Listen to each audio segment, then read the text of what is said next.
So, hello students, after discussion of matrices and determinant, now here we will discuss applications of matrices and determinant. इनका use क्या है? देखिए matrix और determinant का, तो यहाँ पे इनका यूज है जो आपके सिलेबस में है। हम मैट्रिक्स और डिटरमिनेंट से यूज करेंगे, सॉल्व करेंगे लीनियर इक्वेशंस को, whether they are in 2 variables और दे आर इन 3 वेरिएबल्स। देखिए किस तरह से सॉल्व करेंगे।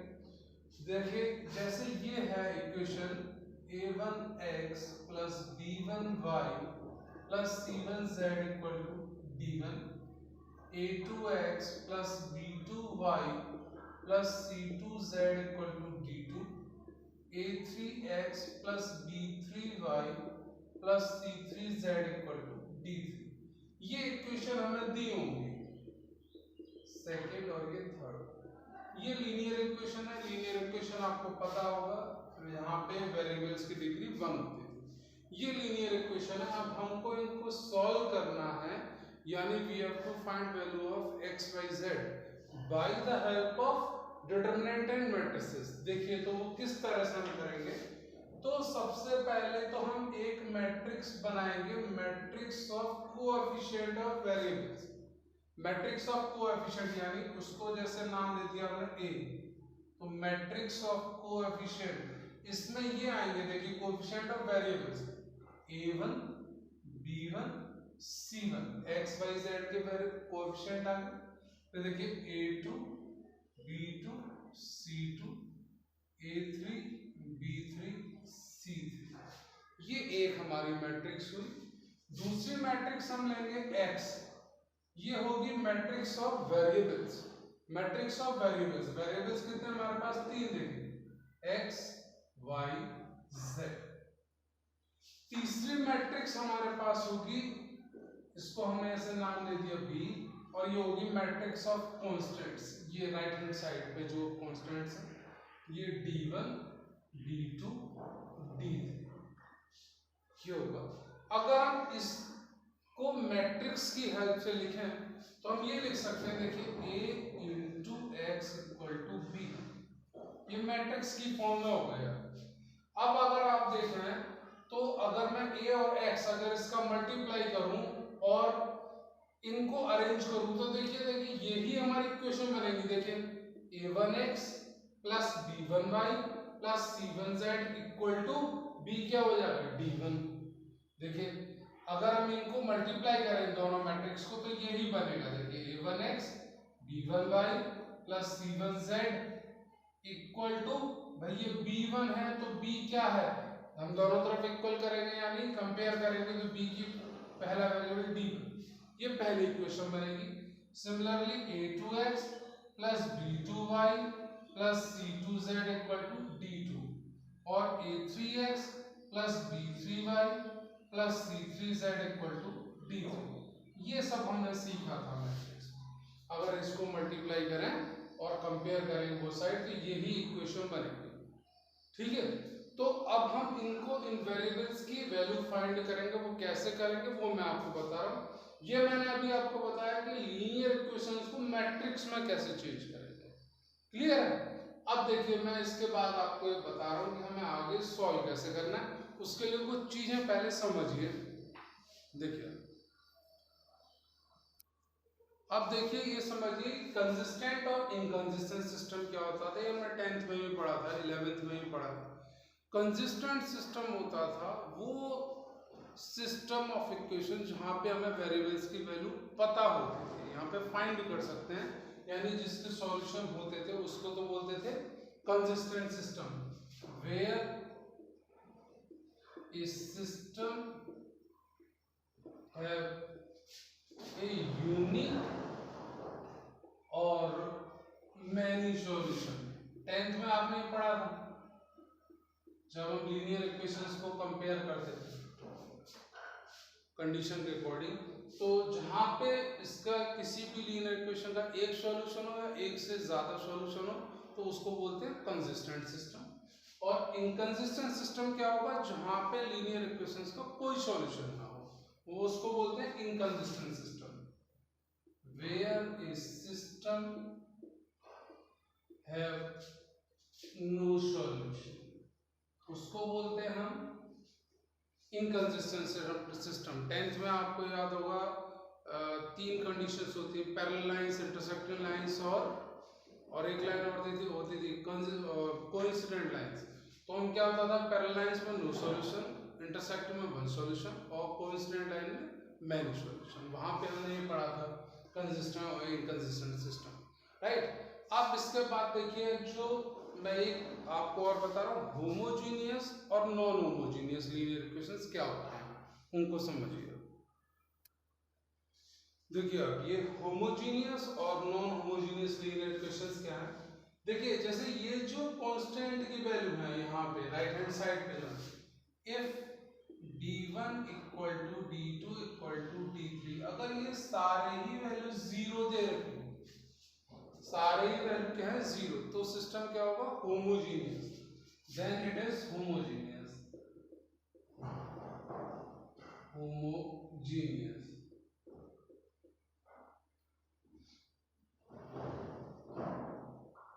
और अगर इनमें से एक भी, इफ d1 एक भी इक्वल टू जीरो, सपोज क्या मैं ये लिखूं, if any one of them is non zero, अगर इनमें से एक भी, या तो हो सकता है d1 जीरो हो, d2 ना हो, d3 जीरो, इन तीनों में से एक भी वैल्यू अगर नॉन जीरो है, जीरो नहीं है, तो सिस्टम क्या होगा, that will be non homogeneous, then it is non homogeneous. अब देखिए हमें करना क्या है, हमारे जो आपका सिलेबस है उसमें होमोजीनियस नहीं है, हमारे जो सिलेबस में है वो नॉन होमोजीनियस है, ये वाला सेकंड पार्ट। तो हमें इसमें कोई टाइम वेस्ट नहीं करना है, नॉन होमोजीनियस हमें समझना है कि हमारे सिलेबस में यही है। अब मैं आपको ये बता रहा हूँ नॉन होमोजीनियस लीनियर इक्वेशंस को कैसे सॉल्व करेंगे। अब देखिए इसको,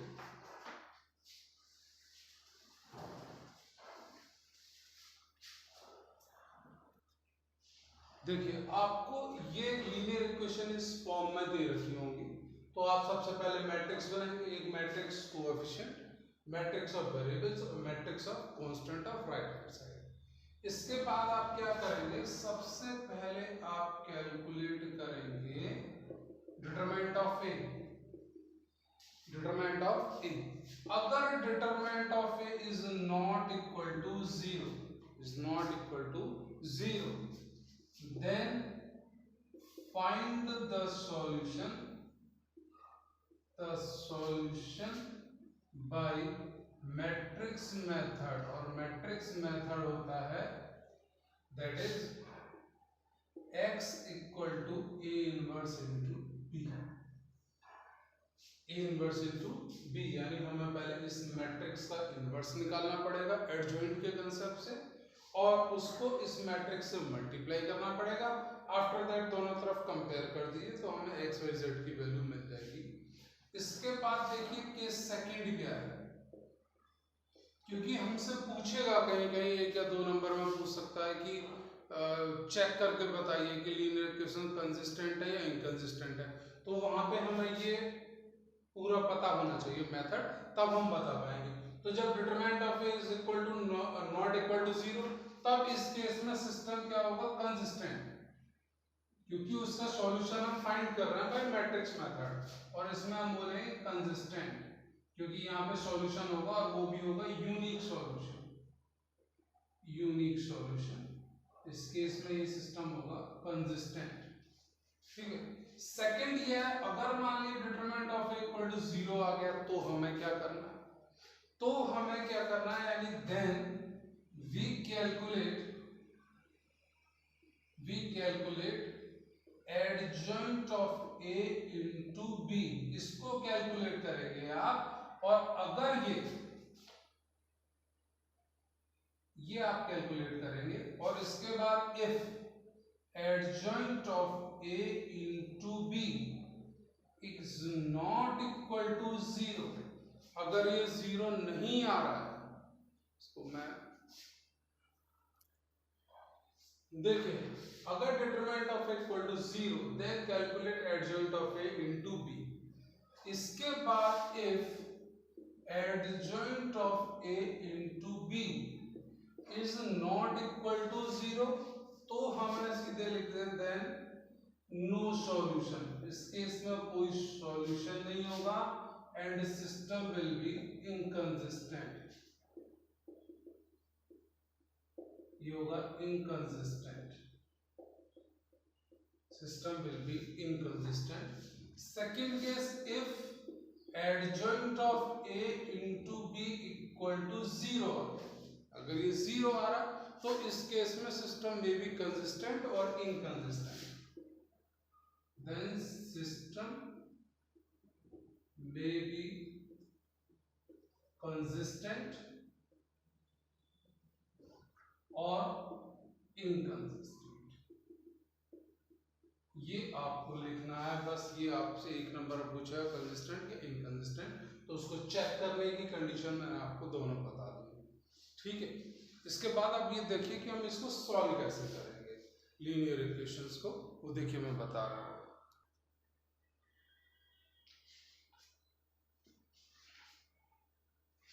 देखिए सपोज हमें क्वेश्चन ये दिया हुआ है,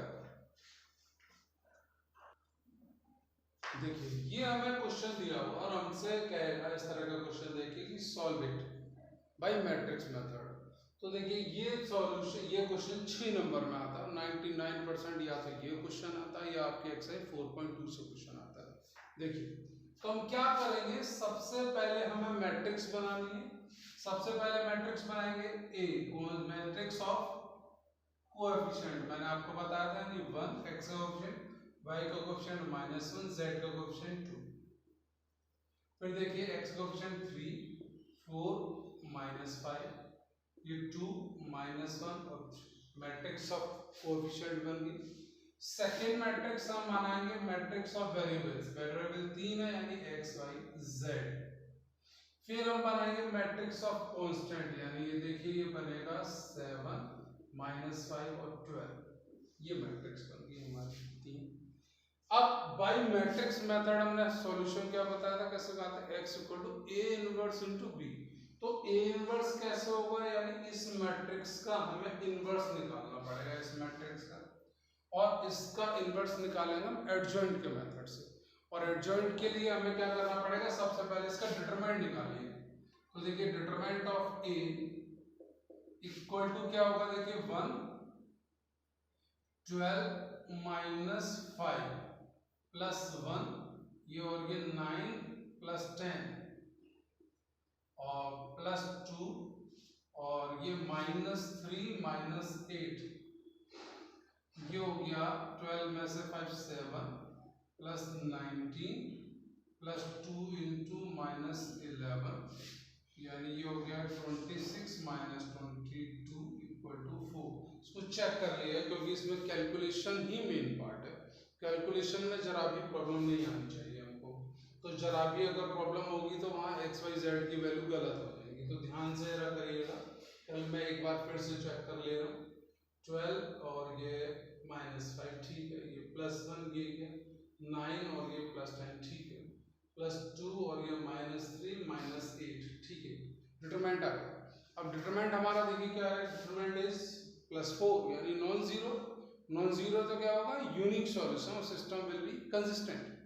ये तो हमने चेक करके बताया था अभी कंडीशन, तो इट इज कंसिस्टेंट। कंसिस्टेंट। अब हमें इसका इनवर्स निकालना है, तो इनवर्स कैसे निकालेंगे, एडजॉइंट के मेथड से। तो एडजॉइंट निकालने के लिए हमने आपको बताया था, देखिए अब देखिए मैं इसके निकाल रहा हूं कोफैक्टर्स। तो C11 इसके लिए ये कितना होगा 12 - 5 यानी 7। C12 विल बी, इसके लिए ये छोड़ दिए 9 प्लस 10 माइनस के 19 हो जाएगा। और C13 इसके लिए ये छोड़ दिए -3 यानी ये हो जाएगा -11। C21 इस एलिमेंट के लिए ये छोड़ दिए -3 + 2 -1 +1। C22 इनको ध्यान से करिएगा, मेन बस यही प्रॉब्लम आती है इसमें, कोफैक्टर्स में डिटरमिनेंट निकालने में चेंज या मल्टीप्लिकेशन में। देखिए C22 इसके लिए ये छोड़ दिए 3 -4 यानी -1, C23 इसके लिए ये छोड़ दिए -1 + 2 -1 + 2 + 1 ये -1 हो जाएगा। C31 इसके लिए देखिए ये +5 और -8, 5 - 8 यानी -3, और C32 इस एलिमेंट के लिए ये छोड़ दिए -5 -6 यानी -7 + 11, C33 इसके लिए ये छोड़ दिए 4 + 3 7।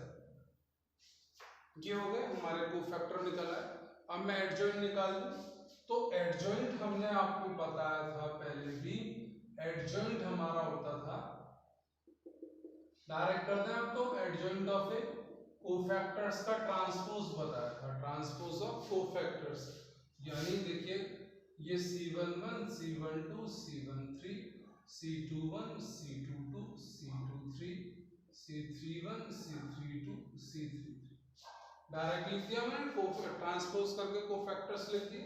अब इनकी आप वैल्यू रख दीजिए, C11 is 7 -19 -11 1 -1 3 11 और 7, ये एडजॉइंट आ गया। ठीक है, अब आ गई हमारा एडजॉइंट। अब हमें क्या निकालना है, इनवर्स।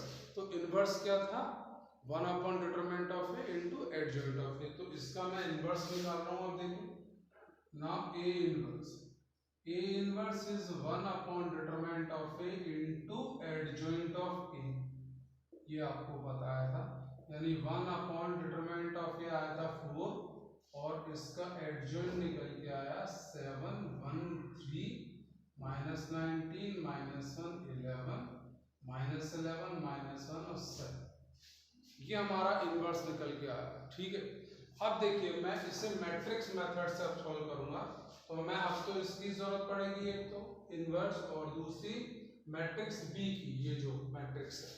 अब देखिए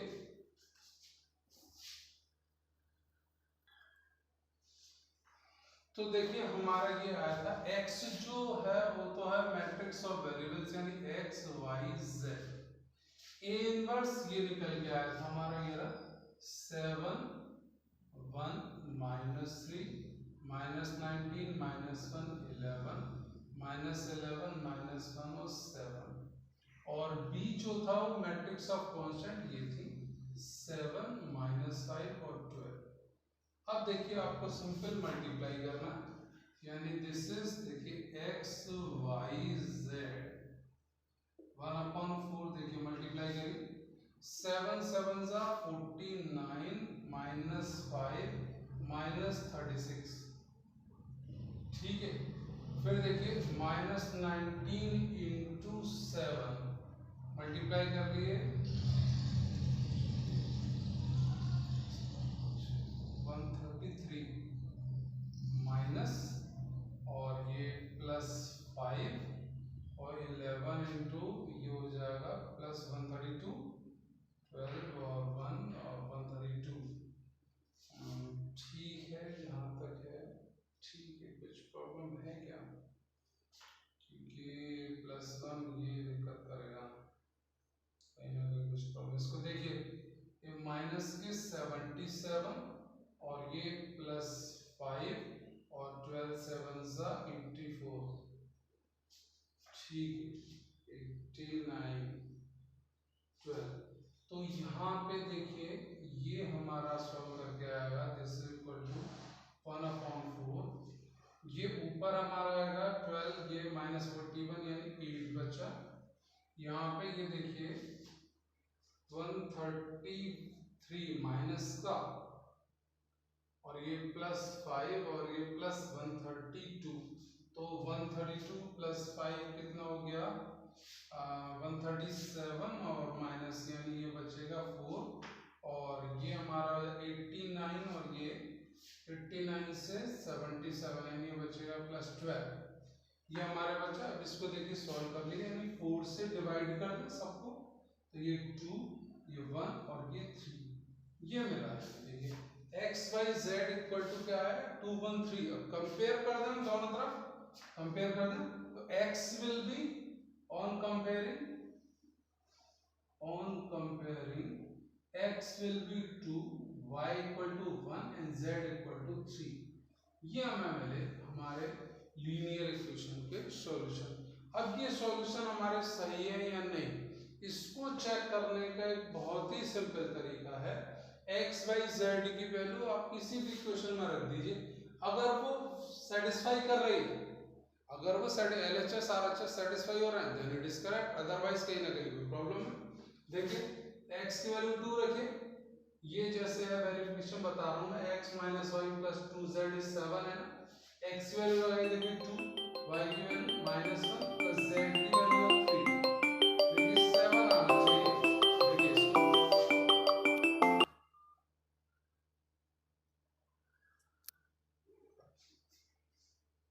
देखिए इसका वेरिफिकेशन का तरीका, तो 2 माइनस 1 प्लस 6 और 7 इक्वल टू 7, ये वेरीफाई हो गया हमारा। ठीक है, आप इस तरह से वेरीफाई कर सकते हैं।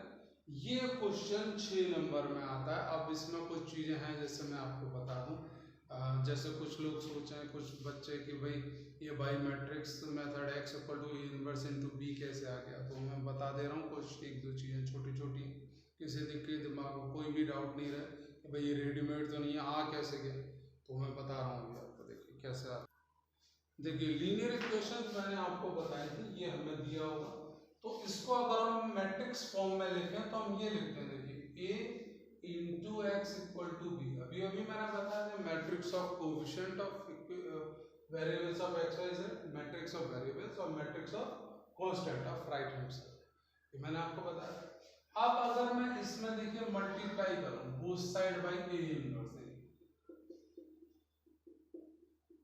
और a inverse into pre multiply करना है, याद रखें क्या करना है, प्री मल्टीप्लाई। तो a inverse into a equal to क्या होता है, आपको ये पता हो, किसी भी मैट्रिक्स का इनवर्स और मैट्रिक्स का मल्टीप्लाई करें तो नतीजा हमेशा आइडेंटिटी मैट्रिक्स आता है, यानी i into x is a inverse into b, यह है।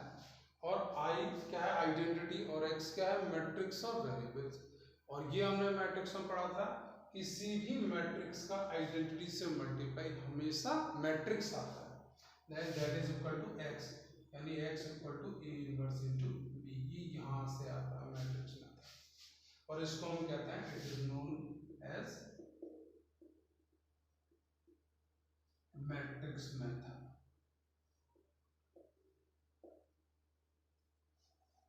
क्लियर है। अब मैं आपको एक क्वेश्चन वो और बता रहा हूँ जहाँ पे कंसिस्टेंसी और नॉन कंसिस्टेंसी हमें पूछेगा, देखिए मैं बता रहा हूँ। देखिए ये लीनियर इक्वेशन दी हुई है और हमसे पूछेगा चेक करके बताइए ये लीनियर इक्वेशन कंसिस्टेंट है या नहीं, यानी ये system of linear equation is consistent और नॉट। देखिए तो हमें मैंने क्या बताया था, सबसे पहले डिटरमिनेंट ऑफ ए कैलकुलेट करना है। तो देखिए डिटरमिनेंट के लिए हमें मैट्रिक्स चाहिए, सबसे पहले मैट्रिक्स ए बना लेंगे, ए यानी matrix of coefficient of variables, यानी ये देखिए 3 -1 और -2, ये यहाँ पे x का कोई वेरिएबल नहीं है तो उसका कोएफिशिएंट क्या होगा 0, y का 2 और z का -1, फिर देखिए x का 3, y का -5, z का वेरिएबल नहीं यानी कोएफिशिएंट क्या होगा 0, मैट्रिक्स बना लिया हमने। अब हमें क्या करना है, इसका डिटरमिनेंट निकालना है, तो डिटरमिनेंट ऑफ a देखिए, डिटरमिनेंट ऑफ a निकालिए, 3 इंटू 5 0 प्लस 5 प्लस 1 इंटू ये खत्म 0, ये प्लस 3 हो जाएगा, -2 इंटू ये खत्म 0 -6, ये 15 प्लस 3 -12 प्लस 12, सॉरी चेक कर लेगा भाई ठीक से, तो मैं एक बार फिर से चेक कर ले रहा हूँ, ये 0 और -5 आना चाहिए, -5, क्योंकि ये 0 और प्लस -5, ये -15 होगा, ये माइनस तो ये प्लस हो गया, ये खत्म 0, ये +3 और ये -2 -3, तो ये 0 आता है। देखिए डिटरमिनेंट ऑफ ए इज 0। तो अब हमें क्या कैलकुलेट करना पड़ेगा, adjoint of A into B. अगर डिटरमिनेंट ऑफ ए यहीं पे नॉट इक्वल टू 0 आता तो ये क्या होता, दिस इज कंसिस्टेंट। तो इसका यूनिक सॉल्यूशन होता है जिसको हम मैट्रिक्स मेथड से निकालते हैं, ए इनवर्स इनटू बी। अब हमें कैलकुलेट करना पड़ेगा adjoint of A into B. तो अब देखिए एडजॉइंट ऑफ ए के लिए हमें इसका एडजॉइंट निकालना पड़ेगा पहले। एडजॉइंट, तो इसका आप एडजॉइंट निकालिए। देखिए वो मैं निकाल के बता रहा हूँ एडजॉइंट। देखिए तो मैंने क्या करा है, इसका एडजॉइंट निकाल लिया। मैंने आपको डायरेक्ट निकाल के दिखा दिया यहाँ पे। एडजॉइंट यानी वही कोफैक्टर्स के थ्रू कोफैक्टर्स निकाले और इसको अरेंज कर दिया, ट्रांसपोज ऑफ कोफैक्टर्स। अब देखिए हमें कैलकुलेट करना पड़ेगा adjoint of A into B. देखिए now adjoint of A into B, दोनों को मल्टीप्लाई कर लीजिए।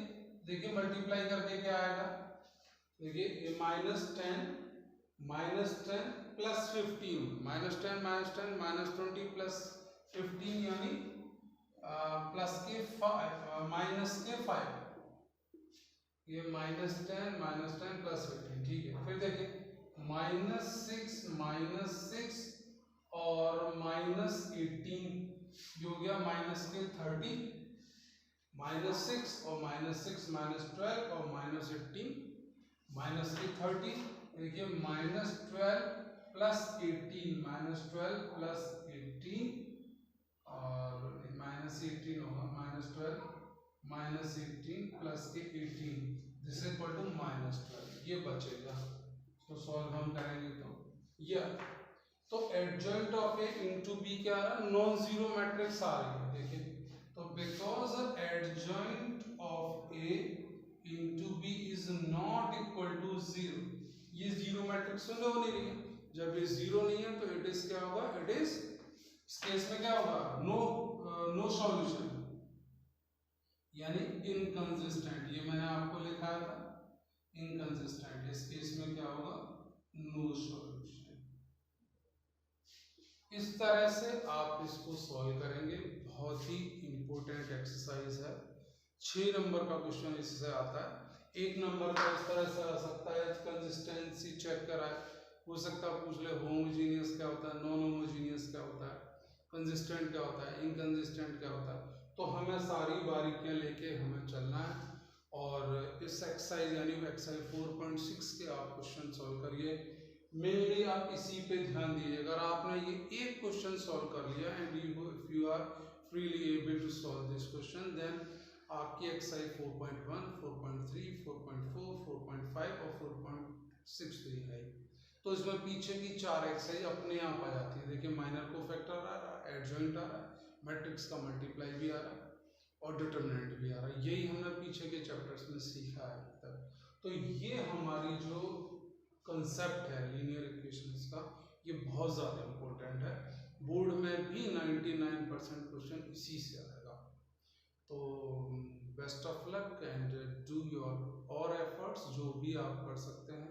बाद बाकी जो भी प्रॉब्लम आए तो उसके लिए हमने एक डे डिसाइड करे हैं, सैटरडे या फिर संडे, और मैं आपको टाइमिंग बता दूंगा। इस सैटरडे संडे में आपसे नहीं मीट कर पाया क्योंकि थोड़ी प्रॉब्लम थी मेरे फ़ोन में, तो वो अब थोड़ी शॉर्ट आउट हो गई है। तो इस सैटरडे और संडे डेफिनेटली मीट करेंगे। जब तक आप सॉल्व करिए क्वेश्चंस को, कोई भी प्रॉब्लम हो देन फ्रीली आप कोई भी प्रॉब्लम कैसे भी आस्क कर सकते हैं, ठीक है। और सबसे ज़्यादा ज़रूरी है आपकी सेल्फ प्रैक्टिस करिए। बाद बाकी हम देख लेंगे जैसा भी होगा, आप और हम सब कुछ ठीक है। Then good luck.